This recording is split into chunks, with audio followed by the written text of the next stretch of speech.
when I lay in the snow for hours. I couldn't feel my hands, but I could feel my trigger finger. That was enough. From the post-war testimony of an American sniper who served in the Ardennes, December 1944, the forests of Belgium, -20 degrees, and 2 men waiting in the snow, December 1944, the Ardennes forest, Belgium. The snow had been falling for 3 days.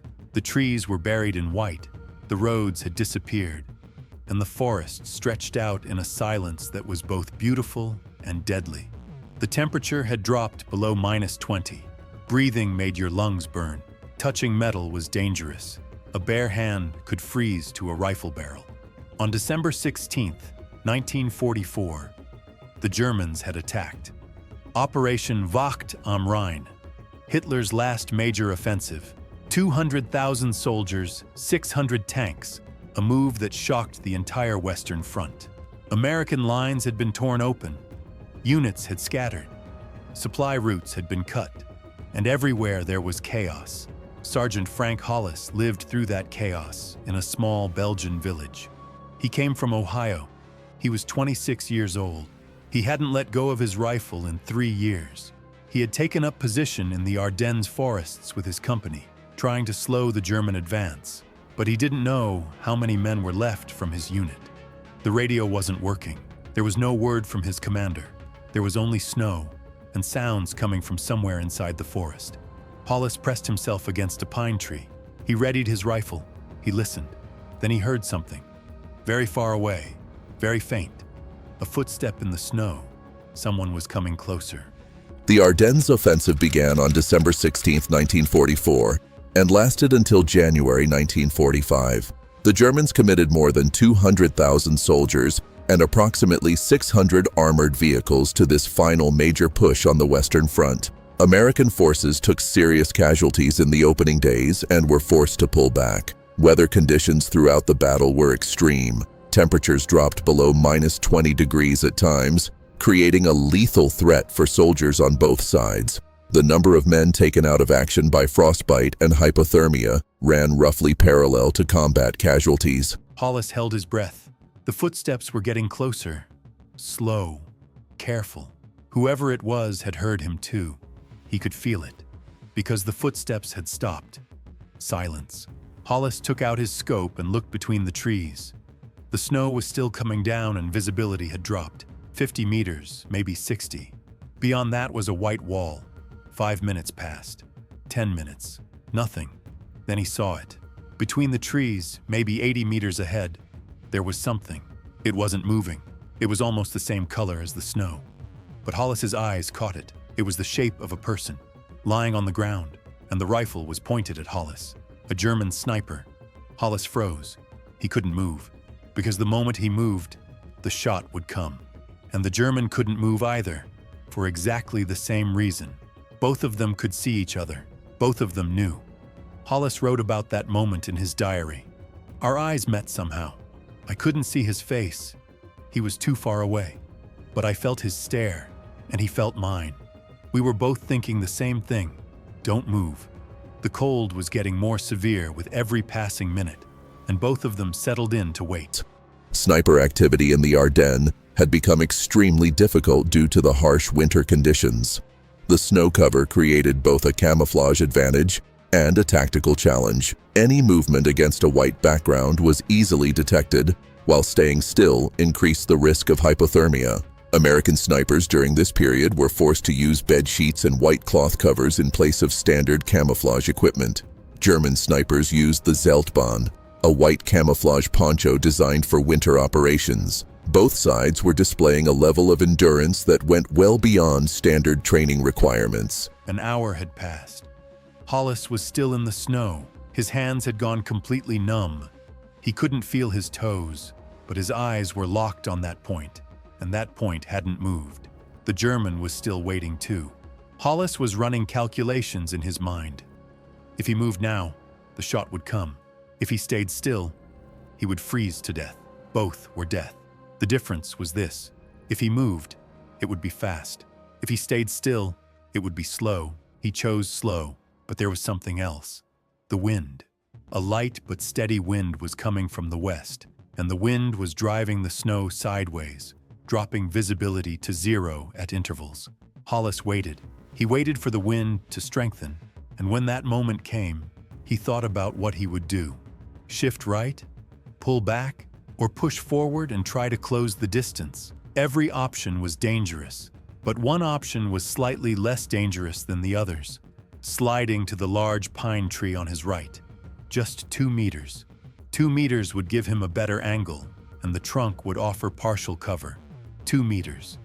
In the snow, with frozen hands, under the eyes of a German sniper.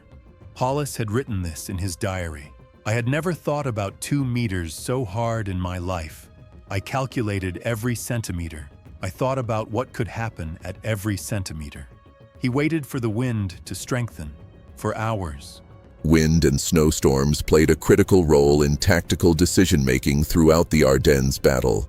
Storms that could drop visibility to 0 in seconds created both danger and opportunity. Experienced snipers could wait for hours to turn weather conditions to their advantage. The American 106th and 28th Infantry Divisions were among the units that suffered the heaviest casualties in this sector. Soldiers cut off from their scattered units were forced to survive alone in the forest for days at a time. In the afternoon, the wind picked up. Snow was driving sideways, visibility dropping close to 0. Hollis felt that the moment he had been waiting for had arrived. He moved, 2 meters, crawling through the snow, holding his breath, not moving a single muscle he didn't have to. 2 meters took 2 minutes. No shot came. Either the German hadn't seen him, or he had moved at exactly the same moment. When Hollis reached his new position, the first thing he did was look back at that point. The German was still there, but the position had shifted, slightly to the left. He had moved too, and now both of them were waiting in their new positions, watching each other. The game had started again, but the board had shifted slightly. Evening was coming. The sun was dropping and the forest was getting darker. The darkness was both threat and opportunity for both sides. Hollis looked at his hands. The color of his fingers had changed. There were purple tones coming in. The frostbite was starting. He moved his trigger finger. It still worked. Barely, but it worked. On the other side, the German must be doing the same thing, Hollis thought. The same cold, the same numbness, the same fear. Both of them were human. Both of them were freezing.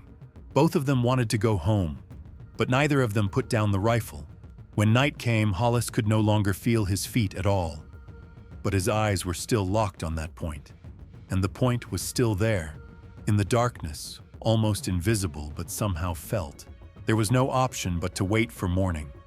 Night conditions in the Ardennes were even more dangerous than daylight. At temperatures below -20 degrees, falling asleep dramatically increased the risk of death. Snipers had to stay awake through the night because sleep accelerated hypothermia. The American Army had been unable to provide adequate cold weather equipment during this period. Many soldiers were fighting in thin leather boots instead of proper winter footwear.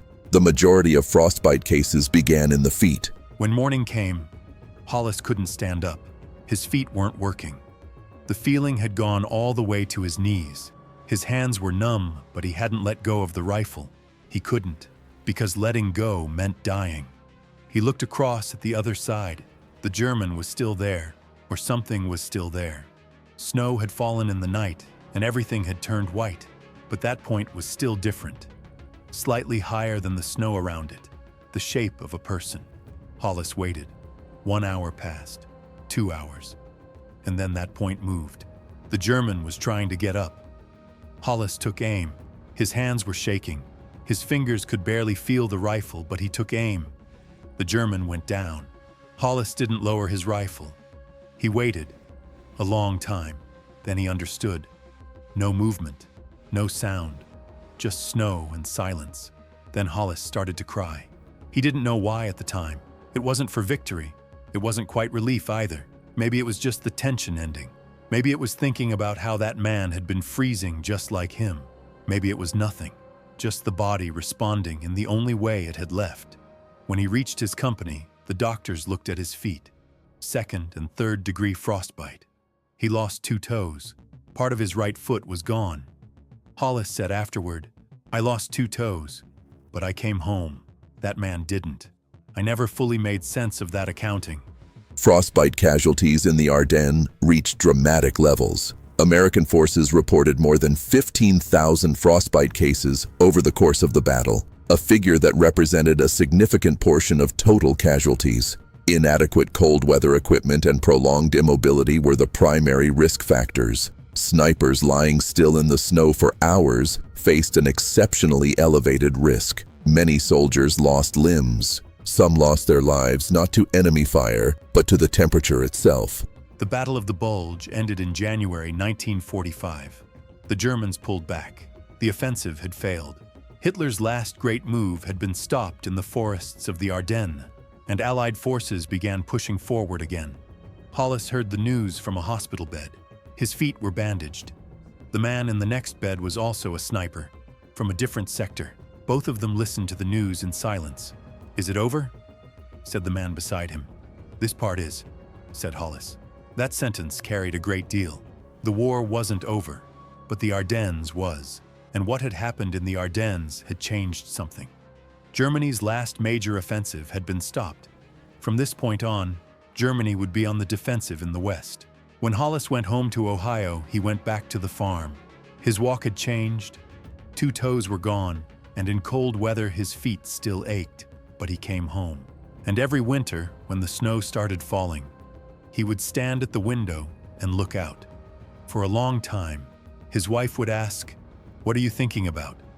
Hollis wouldn't answer, because there was no answer, or the answer was too long.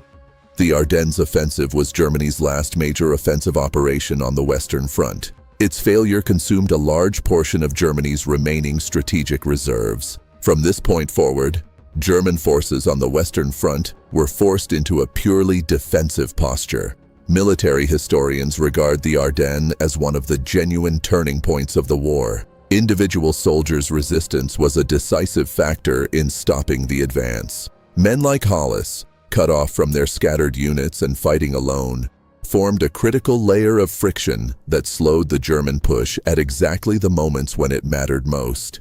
Frank Hollis passed away in 1998 in his small town in Ohio. He was 79 years old. There weren't many people at the funeral. Neighbors, family, a few old friends. One survivor from his company came. An 80-year-old man walking with a cane. The 2 of them had never actually met, but they had fought in the same forest, in the same winter. The man stood at the graveside for a long time. Then he turned and walked away. He didn't say a single word, because there was nothing to say, or everything had already been said, in that forest, in that winter. Hollis's diary stayed with the family. Years later, his granddaughter found it. She read it, and one sentence stopped her. At the end of the night, when Hollis had faced the German sniper, he had written this. "When morning came, he was still there. We had both made it through the night. I don't know which of us was more surprised." That sentence says everything.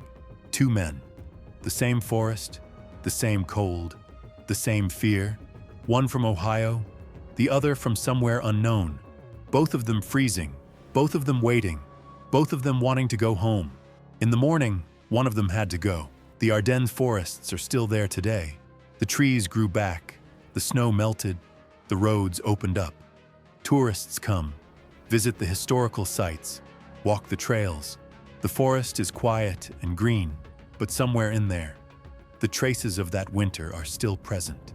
Beneath the snow, among the roots of the trees, and at the point where 2 men waited for each other. Today, maybe a flower is growing, maybe a bird is sitting there. Nothing knows what happened there. Only the forest knows, and the forest isn't saying anything. The Battle of the Bulge holds an important place in both American and German military history today. Annual commemoration ceremonies in Belgium draw participants from both countries every year. The battle continues to be studied in academic circles for what it reveals about the human limits of endurance under extreme conditions. The stories of unnamed soldiers like Hollis have survived largely through personal diaries and oral history work, passed down in the years when the men who lived them were still alive to tell them. The exact number of soldiers who died from cold rather than combat in the Ardennes remains a matter of ongoing historical debate.